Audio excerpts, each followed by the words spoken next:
আচ্ছা, আপনার কি মনে হয় সাহারা মরুভূমির মতো একটা বিশাল যে একটা পার্ট আমাদের এনভায়রনমেন্টের, এটা কি আসলে আদৌ কোনো রোল প্লে করতেছে আমাদের হিউম্যান এক্সিস্টেন্সকে সাস্টেইন করার জন্য, বা আমাদের যে মানব যে অস্তিত্ব এটাকে আসলে কি টিকিয়ে রাখার জন্য আদৌ কি কোনো রোল প্লে করতেছে নাকি নয়? জাস্ট ইমাজিন করেন যে সাহারা মরুভূমি আসলে হঠাৎ করে এটা মানে ডিসঅ্যাপিয়ার হয়ে গেছে বা এটা বিলীন হয়ে গেছে, তার ফলে আসলে কি আমাদের ইকোসিস্টেম বা আমাদের যে বাস্তুতন্ত্রের উপরে কি আদৌ কোনো প্রভাব পড়বে নাকি পড়বে না? জানতে হলে পুরো ভিডিও জুড়ে থাকুন আমার সাথে। ভিডিও শুরু করার একটা হাম্বল রিকোয়েস্ট, আশা করি ভিডিওটা সবাই আপনাদের বন্ধু বান্ধব বা আপনাদের আত্মীয় স্বজনদের মধ্যে শেয়ার করে দিবেন, যাতে করে এই ইনফরমেটিভ যে ভিডিওটা আসলে এটা খুবই ইনফরমেটিভ হতে হচ্ছে, যাতে এটা কেউ মিস না করে।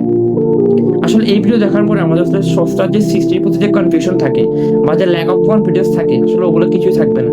আশা করি ইনশাল্লাহ পুরো ভিডিও জুড়ে আসলে শেষ পর্যন্ত আমার সাথে থাকবেন। আসসালামু আলাইকুম, আমি হচ্ছে মিডিয়া Hasan Akash from Lyrical Soul. সূরা আম্বিয়া ১৬ নং আয়াতে আল্লাহ তাআলা বলেন, ওমা খলাকনাস সামাআ ওয়াল আরদা ওয়ামা বাইনাহুমা লাঈবিন। আল্লাহ তাআলা বলেন, আমি আসমান ও জমিন ও তার মাঝখানে যাই সৃষ্টি করেছি, প্রত্যেকটা জিনিসের কোনো না কোনো উদ্দেশ্য রয়েছে। That means everything must have a purpose. আল্লাহ তাআলা এমন কিছু সৃষ্টি করেননি আসলে যেটা আমাদের বাস্তুতন্ত্রে বা যেটা আসলে আমাদের ইকোসিস্টেমে কোনো না কোনো রোল প্লে করে না। এটা আমরা আসলে সবাই অন্তর থেকে মানি। বাট মাঝে মাঝে যখন আমরা কোনো কিছু ভিজুয়ালি দেখি না, তখন আমাদের মনে একটু না একটু এটা নিয়ে খুঁত থাকেই যায় আসলে।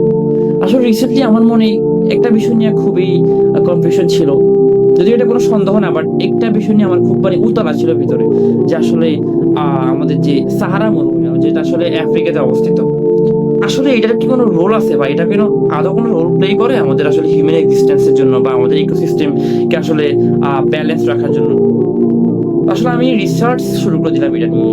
আমি জানি যে এটাতে কোনো না কোনো পারপাস অবশ্যই থাকবে, এটা আমার দৃঢ় বিশ্বাস ছিল। আসলে সেই বিলিফ নিয়ে আসলে আমি রিসার্চ শুরু করে দিলাম। শুরু করার পর আসলে যে এটা একটা কনক্লুশনে আসলাম যে আসলে খুবই ইন্টারেস্টিং বিষয়টা বা এটা খুব একটা অ্যাস্ট্রনিস্ট বিষয়। আমি জাস্ট মানে হতভম্ব হয়ে গেছিল জানার পরে। মানে আমি জাস্ট তখন থেকে সিদ্ধান্ত নিয়েছি, আল্লাহ নেক্সট টাইম থেকে যখন আমার কিছু ইসলাম সম্পর্কে বা আমার ধর্ম সম্পর্কে যখন কিছু বুঝে আসবে না, আমি আসলে আহ তখনই বুঝে নিতে পারছি আসলে আমার জ্ঞানের সীমাবদ্ধতা রয়েছে, বা আমার আসলে আহ বড় কোনো ইসলামিক স্কলার সাথে এটা নিয়ে কথা বলা উচিত। আহ বরং আমাদের মোস্ট অফ দ্য টাইম দেখা যায় যে এরকম সিচুয়েশনে আমাদের কিছু ভাইরা আছে যারা আসলে ইসলাম ছাড়ি দেয় বা এগুলো নিয়ে আসলে অনেক বেশি তর্ক বিতর্ক শুরু করে বা ইসলামের প্রতি সন্দেহ তাদের আসলে বেড়ে যায়। আমার মতে এই সকল সিচুয়েশনে আপনাকে আর ইসলাম নিয়ে বেশি রিসার্চ করতে হবে, কারণ এটা এটা সবাই মানতে হবে যে ইসলামের একটা খুবই একটা মিনিংফুল এবং একটা লজিক্যাল একটা জীবন ব্যবস্থা। আসলে সেই ইয়ে থেকে আসলে আমি যখন রিসার্চ শুরু করলাম, আমার যে কনক্লুশনে আসলাম ওটা হচ্ছে কি, যে এই যে সাহারা মরুভূমিটা তা আসলে আমাদের বাস্তুতন্ত্রে অনেক বড় একটা রোল প্লে করে। আমরা যে আসলে শ্বাস নিচ্ছি, এই শ্বাস নেওয়ার আসলে প্রতিটা অক্সিজেন অণু জেনারেশনের জন্য আসলে এই প্রত্যেকটা ডাস্ট বা প্রত্যেকটা বালুর বিন্দু কণা যায়। আসলে আমি কিভাবে আসলে এই জিনিসটা এটা রোল প্লে করে আসলে আমি আপনাকে বলতেছি। প্রতি বছর অলমোস্ট ২৭ মিলিয়ন টন বালুকণা বা যে স্যান্ড যে মলিকুলস বা স্যান্ড পার্টিকেলস যেগুলো এগুলো আসলে আপনার যে সাউথ আমেরিকাতে অবস্থিত যে অ্যামাজন রেইন ফরেস্ট, আসলে যেটা সবচেয়ে বড় মিস্টিক্যাল এখন পর্যন্ত আমাদের হিউম্যান হিস্ট্রিতে, যে অ্যামাজন রেইন ফরেস্ট যেটা, ওই ফরেস্টের যে ট্রিগুলো আছে বা যে গাছগুলো আছে ওগুলো তো আসলে সরাসরি ল্যান্ড করে। এখন এই যে স্যান্ডটা বা এই যে বালিটা যে ডাস্টটা, এটার স্পেশালিটি কি, এটা আসলে ফসফরাসে সমৃদ্ধ, যার কারণে যখন এইটা হচ্ছে আপনার গাছের উপর পড়ে তখন গাছের জন্য একটা মেইন কম্পোনেন্ট ফান্ডামেন্টাল কম্পোনেন্ট হচ্ছে কি এই ফসফরাস। আসলে তার ওভারঅল যে সব যে ফাংশন এগুলাকে সিনক্রোনাইজ করার জন্য বা ওগুলাকে প্রপারলি আসলে পরিচালনা করার জন্য আসলে যে ফসফরাস অনেক বড় একটা রোল প্লে করে। আসলে এই ফসফরাস যদি না থাকে আসলে একটা গাছ কখনো লং লাস্টিং করতে পারবে না এবং সে আসলে কনসিকুয়েন্টলি দেখা যাবে সে মারা যাবে। এখন এই জন্য বলা হয়েছে যে সাহারা মরুভূমির এত পরিমাণ ইম্পর্টেন্স, যদি সামহাও এটা ডিসঅ্যাপিয়ার হয়ে যায়, যদি বালুর অভাব দেখা দেয়, তাহলে কি অ্যামাজন রেইন ফরেস্টের সবগুলা গাছ প্রায় মারা যাবে। এখন যদি সেখানে যদি গাছ মারা যায়, যেহেতু আমরা এখানে জানি যে পরিসংখ্যান অনুযায়ী যে অলমোস্ট 20% অক্সিজেন যে আমরা আসলে নিই, তার থেকে 20% অক্সিজেন আসলে আসে হচ্ছে ইয়ে থেকে অ্যামাজন রেইন ফরেস্ট থেকে। তাহলে আমাদের একটা হিউজ একটা অক্সিজেন আসলে ঘাটতি আমাদেরকে নিতে হবে, তার কারণে হয়তো আমাদের হিউম্যান যে এক্সিস্টেন্স ওটা হয়তো হুমকির মুখে পড়ে যাবে আর কি, হয়তো দেখা যায় আমাদের অস্তিত্ব বিলীন হয়ে যেতে পারে।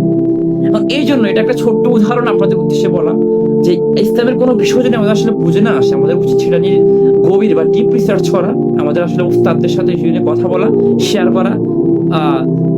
তার মানে এইটার মধ্যে কোনো কিছু বুঝে আসছে না, তার মানে এটার মধ্যে ইসলামের বিষয়ে ভুল বলছে, বা ইসলাম এই বিষয়ে ইরেশনাল কথাবার্তা বলছে, বা যুক্তিসঙ্গত নয় এই বিষয়টা। এটা আমাদেরকে তখন বুঝতে হবে যে আসলে আমাদের জ্ঞানের সীমাবদ্ধতা রয়েছে, আমাদের আসলে অনেক কিছু জানার আছে।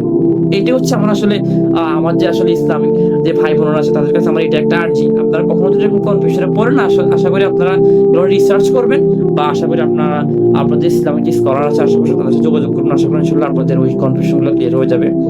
আশা করি আপনারা ভিডিওটি খুব ইনফরমেটিভ পেয়েছেন। যদি পেয়ে থাকেন আসলে লাইক কমেন্ট শেয়ার করে দিবেন। পরে ভিডিওতে দেখা হচ্ছে ইনশাআল্লাহ। আসসালামু আলাইকুম।